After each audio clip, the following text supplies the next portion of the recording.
Hello बच्चों, आज की क्लास के अंदर हम पढ़ने वाले हैं अपने बैंकिंग चैप्टर का सबसे लास्ट टॉपिक, जिसका नाम है केंद्रीय बैंक और वाणिज्य बैंकों के बीच में अंतर।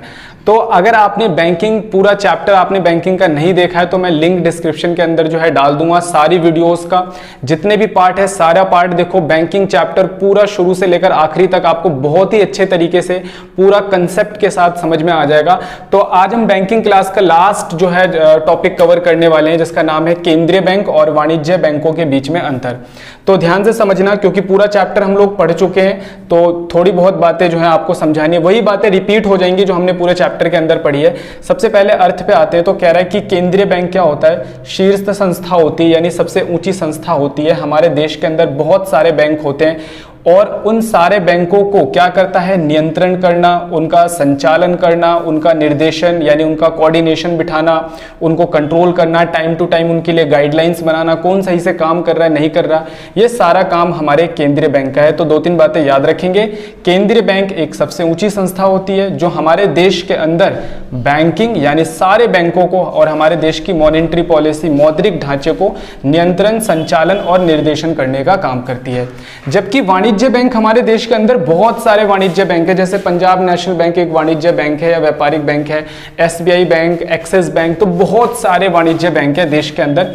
तो वाणिज्य बैंक क्या है? एक ऐसी संस्था है जो लाभ कमाने के उद्देश्य से कार्य करती है। सारे बच्चों को ध्यान रखना है, वाणिज्य बैंक जितने भी होते हैं वो लाभ कमाने के लिए ही काम करते हैं। लाभ कमाने के लिए वो जनता से जमाएं स्वीकार करते हैं और उस जमा को ऋण देना या फिर लोग क्या करना, निवेश करके पैसे कमाने का काम करती है।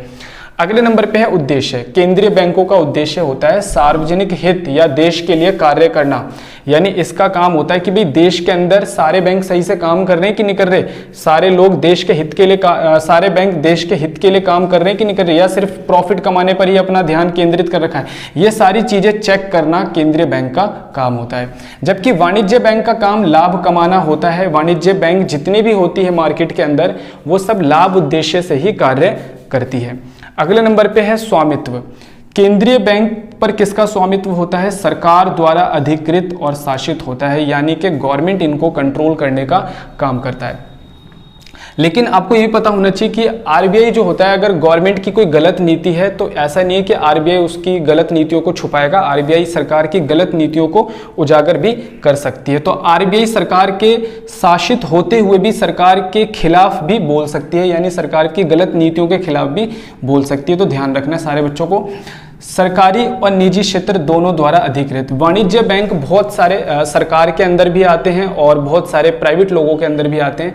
जैसे पंजाब नेशनल बैंक, हमारा एसबीआई बैंक सरकार के अंदर आता है। जबकि अगर हम वहीं दूसरी बात अगर हम करें, एक्सिस बैंक जो है वो प्राइवेट बैंकों के अंदर आ जाता है, प्राइवेट लोगों के पास हैं उसके शेयर्स। करेंसी जारी करने का अधिकार सिर्फ केंद्रीय बैंक के पास होता है, जबकि वाणिज्य बैंकों के पास ऐसा कोई अधिकार नहीं होता। अगले नंबर पे है जनता से संबंध। जनता से कोई प्रत्यक्ष संबंध नहीं रखता। आरबीआई का जनता से कोई भी प्रत्यक्ष संबंध नहीं होता। इसका लेना देना मैंने आपको चैप्टर में बताया था कि हमारे जो केंद्रीय बैंक होते हैं वो लेना देना सिर्फ सरकार से रखते हैं और केंद्रीय बैंकों से उनका लेन देन होता है, व्यावसायिक बैंकों से उनका लेन देन होता है। जबकि वाणिज्य बैंक जो होता है वो जनता से प्रत्यक्ष संबंध रखता है। जनता अपना खाता इनके अंदर खुलवाती है, अपना पैसा इनमें जमा करवाती है और जरूरत पड़ने पर इनसे ऋण भी लेती है। और भी बहुत सारे डिफरेंस हो सकते हैं इसके अंदर, लेकिन हमने जो है कुछ महत्वपूर्ण जो दोनों में अंतर थे वो हमने कवर करा। तो आज हमारी बैंकिंग चैप्टर की लास्ट क्लास थी, तो बैंकिंग चैप्टर के अंदर इतना ही।